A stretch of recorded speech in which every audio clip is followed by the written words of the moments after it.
Chapter 12. The Whisper of the Imprisoned God. The ruins did not want us there. That was the first thought that rose unbidden as we descended beyond the shattered hall where the tribunal's first oath had been sworn. Not fear, not yet, but resistance. Stone pressed inward as though the earth itself were drawing a breath it did not intend to release. We had already uncovered the lies, the forged scriptures, the altered oath, the record of a God who had refused an unjust command and been punished for it. That should have been the end of it. Truth, once unearthed, is supposed to free you. Instead, every step downward felt like walking into a held silence. The air grew colder, though no wind reached us. My breath fogged faintly, each exhale hanging longer than it should have before dissipating. Bram noticed it first. He slowed, brow furrowing, hand brushing the runes carved along the haft of his hammer. "This place is sealed," he murmured.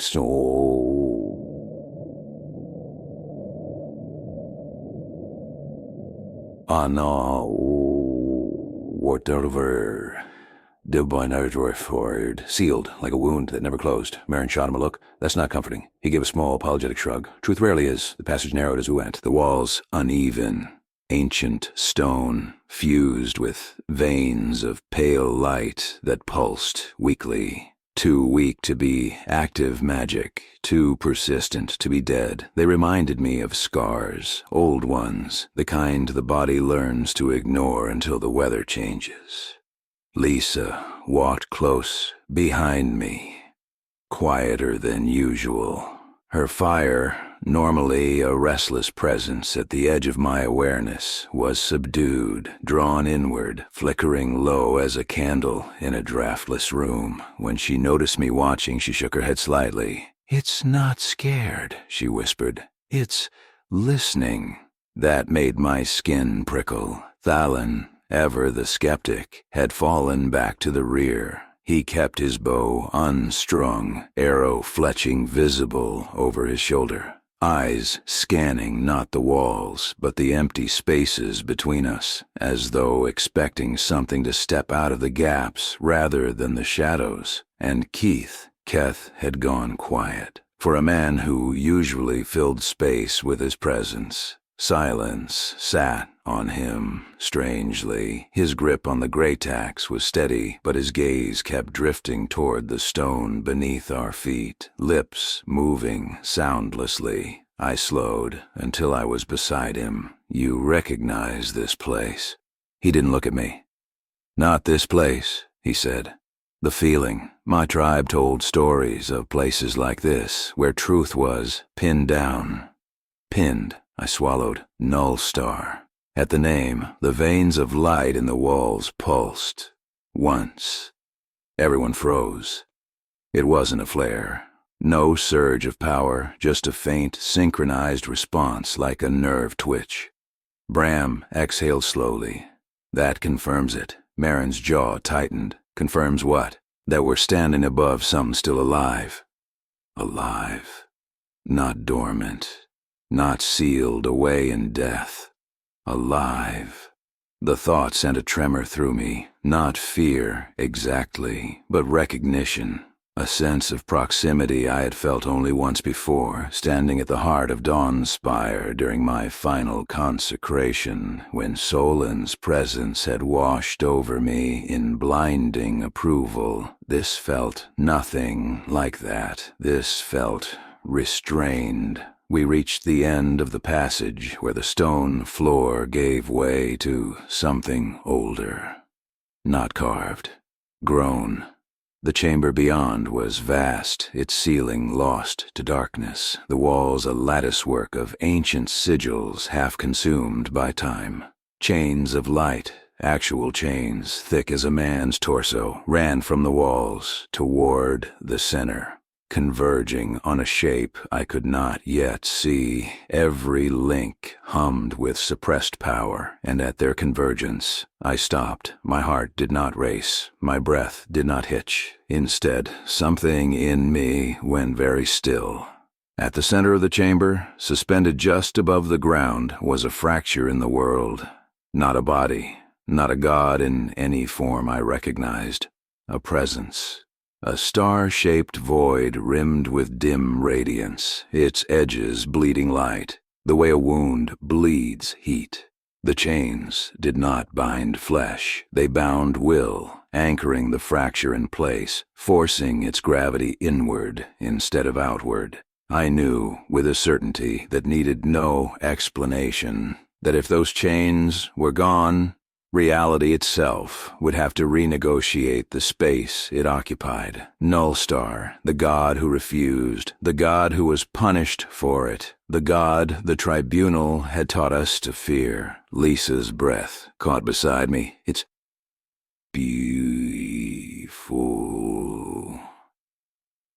Caelan snorted softly. That's not the word I'd use. Keth dropped to one knee. Not in worship, in recognition. My people said you were shattered, he said, voice low and reverent. They said truth couldn't survive what was done to you.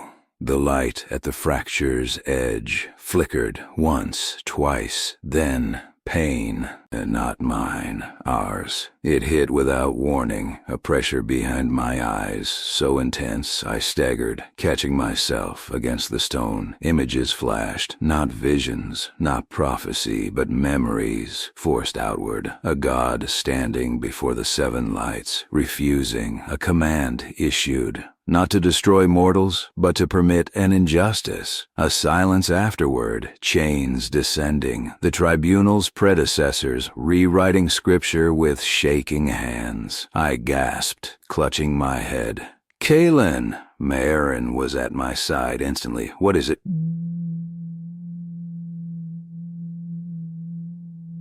I hear him, I whispered. The words felt dangerous the moment they left my mouth. Bram's eyes widened. You hear who? I straightened slowly, heart pounding now, not with fear, but with the terrible weight of certainty.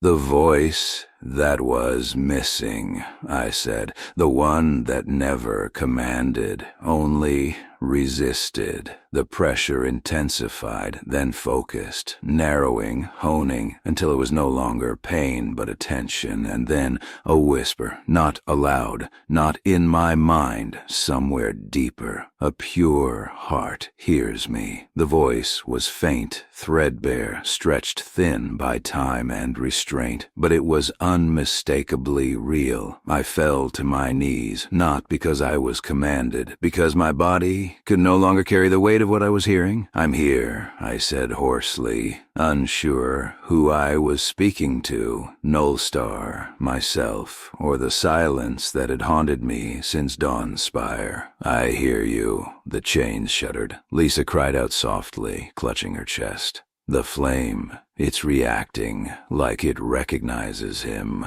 Bram stared, awe and horror warring across his features. By the light, it's true. He's not corrupt. He's contained. Caelan swore under his breath. So this is what sabotage looks like. Marin knelt beside me, her hand steady on my shoulder. Caelan, look at me. I met her gaze, grounding myself in something solid, human. You're not being commanded, she says. Who are you? I show me my head slowly. Oh no, I said. He's not asking me to do anything. Another whisper brushed against my awareness, weaker than before, but achingly sincere. I did not choose silence. It was given to me.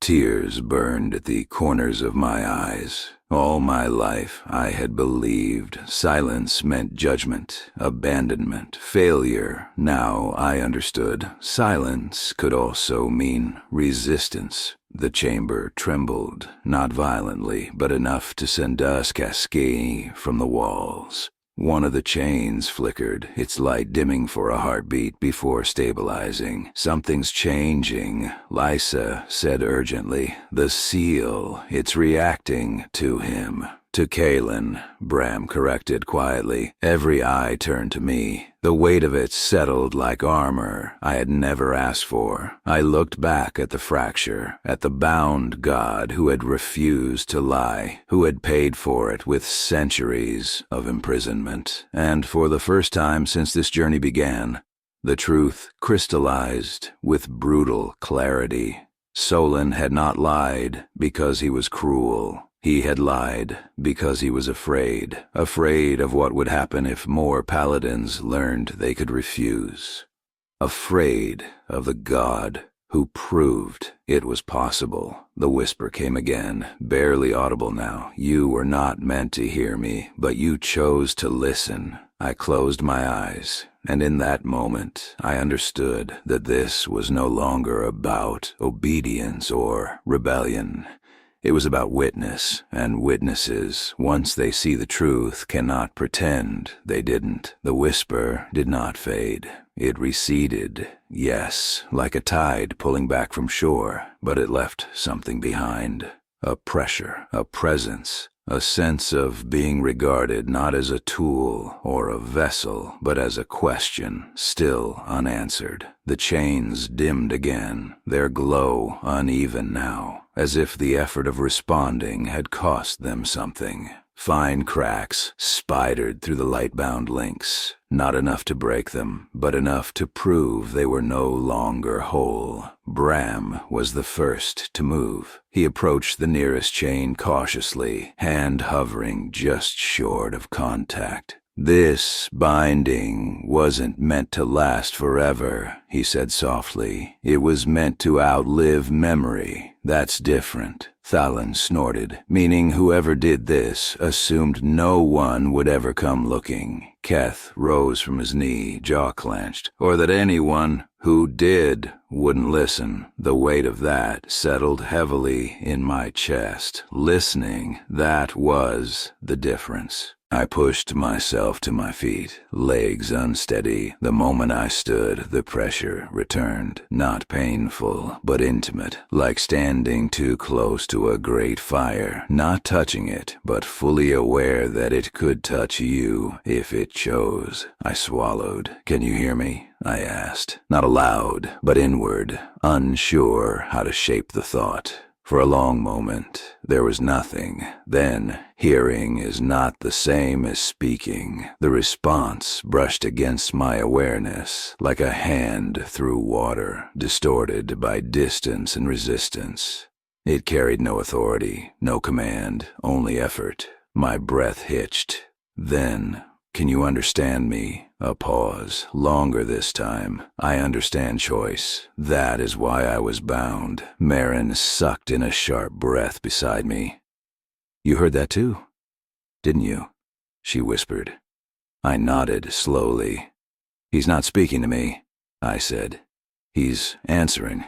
Lysa stepped closer, eyes shining with a mixture of fear and awe. That's how the flame feels when it's not being forced, she said. Responsive, not directive. Caelan crossed his arms, gaze fixed on the fracture. So the tribunal didn't just imprison a god. They imprisoned a principle. That's what scared them, Bram said quietly. Not destruction, not rebellion, but refusal. Another tremor rippled through the chamber, stronger this time. Dust fell in earnest now, pebbles skittering across the ancient floor. One of the chains emitted a sound like strained glass. Caelan, Merrin said urgently. Whatever's happening, it's reacting to you. I felt it too. The closer I stepped toward the center, the stronger the pull became. Not a force dragging me forward, but a resonance aligning itself around my presence, like two notes finding harmony after centuries apart. I stopped just short of the chains. The light there was dimmer, thinner, stretched almost to translucence. Through it, I could see more clearly now, not a void, not an absence, but a density so intense it bent perception around it. truth compressed until it could no longer be ignored. "What happens if I keep listening?" I asked, the question slipping out before I could stop it. This time, the answer came slower, heavier. "Then you will no longer be able to obey blindly." The words landed like a verdict. Memories surged, unbidden. My oath, spoken beneath the spires of Dawnspire, every word memorized, every clause sanctified. I will obey the light, for the light is just. I will act without hesitation, for doubt is the enemy of order. I will be the instrument through which divine will is made manifest. An instrument, not a judge, not a witness, a tool, my hands curled into fists. "And if I stop listening?" I asked, quietly. The silence that followed was gentle. "Then you will forget me again, and the lie will continue." Keth growled low in his throat. "That's not a choice, that's blackmail." "No," Bram said softly, "it's truth. Choice doesn't promise comfort." Another crack split the air, sharp, bright. One of the chains flared suddenly, its light surging as if compensating for the strain elsewhere. Lisa cried out, clutching her head. "Something's pushing back hard." Thalen's eyes narrowed. "The seal is adaptive. Whatever's feeding it doesn't like this." Feeding it. Malric. The thought struck like ice. He wasn't just siphoning divine power. He was maintaining the prison. I staggered as the implication slammed home. Every twisted command, every contradictory vision. Every paladin ordered to act against conscience. It wasn't chaos. It was containment. The tribunal wasn't failing. It was holding the line, not against corruption, but against truth. My chest burned. "Solon knew," I whispered. The whisper answered, not denial, not accusation. He knew I refused. He did not know how long I could endure. A sharp, bitter laugh escaped me. "So he let them bind you." He allowed it. The distinction mattered. Marin's hand tightened on my arm. "Caelan, don't." "Don't what?" I snapped, the anger finally boiling over. "Don't see him as he is. Don't acknowledge that my God chose order over justice." The chamber shook again, more violently now. 2 chains flickered at once, their glow stuttering. Bram raised his voice. "Careful. Emotional resonance amplifies the response. This place was built to suppress certainty." I forced myself to breathe, in through the nose, out through the mouth. The discipline drilled into me since childhood. I turned my attention back inward. "Why me?" I asked the whisper. "Why can I hear you when others couldn't?" The answer came faintly, almost regretful. "Because you hesitated." Doan. La. Zan. Doan. Dewai. Dewais. Dewai. Dice. The execution order. The moment I didn't move, the heartbeat where obedience failed. Most hear commands as relief. You heard it as a burden. The words cut deeper than any blade. I had always thought my doubt was weakness. Now I understood it had been the only thing that saved me. Caelan broke the silence. "So, what now?" he asked bluntly. "Because from where I'm standing, this ends one of 2 ways. Either we walk away and the tribunal keeps choking the gods until there's nothing left, or we break the seal and watch the world catch fire." Keth snorted. "Fire I can handle." Lisa shot him a look. "Not that kind." The whisper stirred again, weaker now, the effort clearly taxing. "I do not ask to be freed." That startled me. "You don't?" Freedom without preparation would shatter what remains. Truth cannot be forced any more than obedience can. Bram let out a slow breath. "He's right. A sudden release would destabilize the entire divine lattice. Merrin frowned. Then why show us this at all? There was a long pause. When the whisper returned, it carried something new. Not pain, not fear. Hope, because witness precedes change. The words echoed in me, aligning with the realization that had been forming since Emberfall, since the ruins, since the first broken command. I wasn't here to act, not yet. I was here to know, and knowing came with a cost. Another tremor shook the chamber, violent enough that I nearly lost my footing. A distant sound followed, like thunder muffled by stone. Caelan swore that wasn't us. Bram's face had gone pale. Someone's drawing power, a lot of it. Malric, the name pulsed through my thoughts like a warning bell. "He's accelerating," Lisa said urgently. "Whatever he's doing, it's destabilizing everything, including this seal." The whisper flickered, its presence thinning. Time is shortening. Panic flared. "Wait," I said. "There has to be something I can do." A faint warmth brushed my awareness. Not approval, but reassurance. "You already are." The chains dimmed again, their glow now uneven and frayed. I could feel it, my awareness, my certainty, my refusal to look away, pressing against the structure that had been built to suppress. Exactly that. I wasn't breaking the prison. I was loosening the lie that justified it. Merrin squeezed my shoulder. "Caelan," she said quietly, "when we leave this place, nothing goes back to how it was." I nodded. "I know, because now I carried something no paladin was ever meant to hold. Not a command, not a blessing, but the truth that obedience had been used as a cage." The whisper faded almost completely, leaving behind only a residual warmth, like embers buried deep beneath ash. When the light lies, one heart will hear the truth, the prophecy, not a promise. A warning. The chamber fell silent, but it was no longer empty. We did not leave the chamber right away. None of us spoke. The silence that followed the fading whisper was not empty. It was charged, like the pause after lightning when the world waits to see what has been set ablaze. The chains no longer hummed in unison. Each gave off its own strained resonance now, some higher, some lower, as if the prison itself were losing coherence. I felt it in my bones.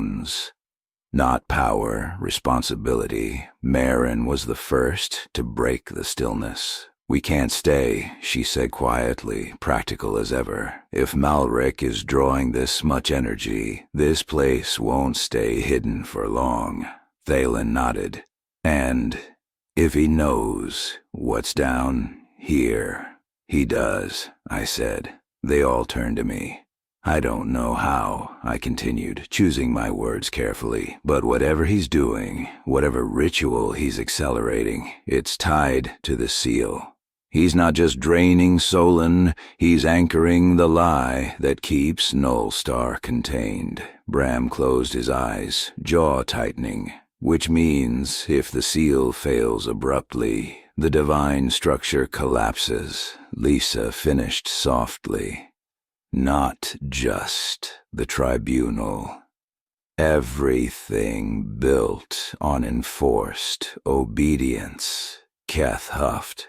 "Good." She shot him a sharp look, "including the things keeping cities from tearing themselves apart, including protections people don't even realize they rely on." Keth grimaced, but didn't argue. I turned back toward the fracture, studying it one last time. Without the whisper, it felt distant again, but not unreachable. Like a door I now knew existed, even if I could no longer see the handle. "Nullstar doesn't want to be freed yet," I said slowly. "Not like this." Merrin frowned. "You sure?" "Yes," I said. He doesn't want chaos. He wants choice to mean something when it finally happens. Caelan rubbed his jaw. So, we're witnesses. Great. What does that actually do? It means, Bram said gently, that the truth is no longer contained by ignorance. Once a lie is known, it requires effort to maintain. The ground trembled again, sharper this time, accompanied by a low, distant roar that seemed to echo up from the depths below the chamber. That wasn't structural. No, Caelan agreed. That was reactive. I swallowed. The seal is responding to Malric's interference. He's pulling too hard. Then we need to move, Merrin said, already turning toward the passage. Now.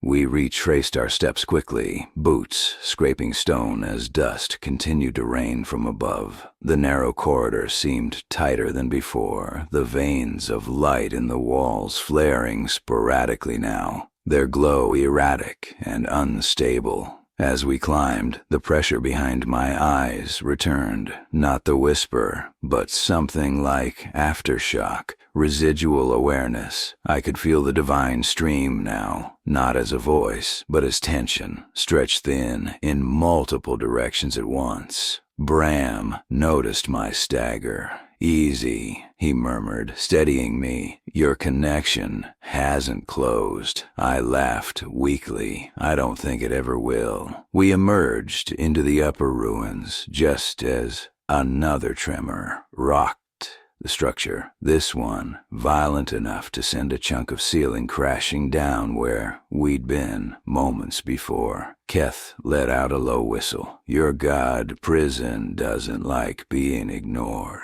I leaned against a broken pillar, forcing myself to breathe as the world steadied. For the first time since hearing the whisper, fear finally caught up to me. Not fear of Nullstar, fear of what I now represented. Merrin watched me closely. You're different, she said quietly. I don't mean shaken, I mean changed. I nodded. I can't unknow what I know. Thalin's gaze was sharp. You were already a problem for the tribunal. Now you're an existential threat. Good, Keith said flatly. Lisa hugged her arms around herself. What happens when Solon realizes you've hurt him? I closed my eyes. That question had been waiting for me since the chamber. I don't think Solon doesn't know, I said slowly. I think he's been trying not to. Bram sighed heavily.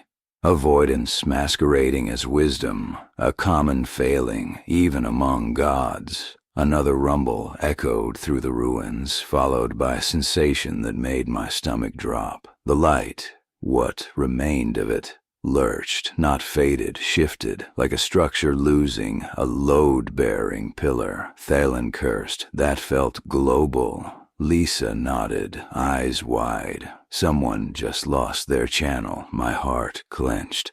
Malric. No, Bram said grimly. One of the others. He's drawing too much. The system is cannibalizing itself. The implications spiraled outward in my mind. Paladins losing power mid-battle. Clerics unable to heal. Shrines falling silent without explanation. Faith unraveling in real time. Merrin's voice was steady, but her eyes were fierce.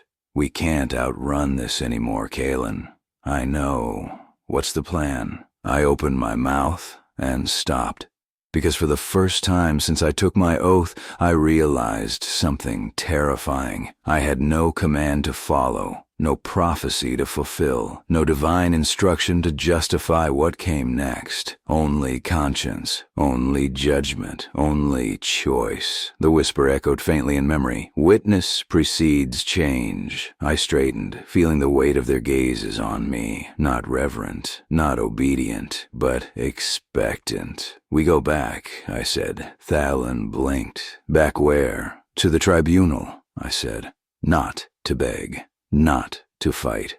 To expose the lie at its center. Merrin's breath caught. Caelan, that's suicide. Maybe, I said, but Malric can't be allowed to finish what he's doing, and Solon can't be allowed to hide behind silence anymore. Bram nodded slowly. Truth spoken aloud destabilizes false power. Keth grinned, feral and eager. And if speaking doesn't work, then, I said quietly, we fight, not for obedience, but for the right to refuse. Another tremor shook the ruins, this one accompanied by a sound like a scream stretched across miles. Lisa flinched. That was a god, she whispered. I closed my eyes briefly, feeling the echo of the divine stream shudder through me. When I opened them, there was no doubt left. I won't be Solon's instrument anymore, I said. If I serve the light at all, it will be as its witness. Marin placed her hand over mine, her grip fierce and certain. Then you won't stand alone. One by one, the others nodded. Not in obedience, in choice. And somewhere deep beneath the ruins, far below stone and chains and lies, something ancient and patient endured. No longer unheard. We did not travel far before the consequences found us. At first, it was subtle, easy to dismiss, if one were inclined to denial. A shrine along the broken road, leading away from First Judgment, stood dark, its ever-burning flame reduced to a guttering wick, the carved inscription beneath it, "The light guides all who obey," had cracked cleanly down the center, the stone split as if by internal strain rather than force. Lisa slowed, staring. That shrine was active last winter, she murmured. I remember stopping here with Ariane. Bram knelt, fingers hovering over the extinguished flame. He tried a simple invocation. No urgency, no desperation, just the practiced calm of a healer who trusted the rhythm of faith. Nothing happened. He withdrew his hand slowly. "The channel's still there," he said, "but it's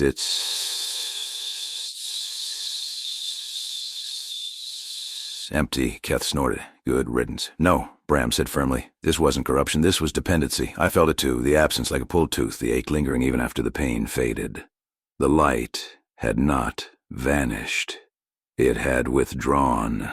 Or perhaps, more accurately, it had stopped answering automatically. We continued on in silence, each of us grappling with what that meant. I could feel their glances sliding toward me, then away again. Not accusation, not blame, but uncertainty. I had been a paladin, a certainty, a fixed point in a world built on hierarchy and command. Now I was something else, a fault line. The road descended into a shallow valley where the air felt thin and brittle. The sky above had taken on a strange hue, not storm dark, not twilight, but washed out, as though the color had been leached from it. Clouds hung motionless, their edges too sharp, too defined. Caelan stopped abruptly, raising a hand. "Do you hear that?" We listened. At first, nothing. Then a murmur. Voices, distant and overlapping, carried on no wind I could feel. Prayers, not one, many,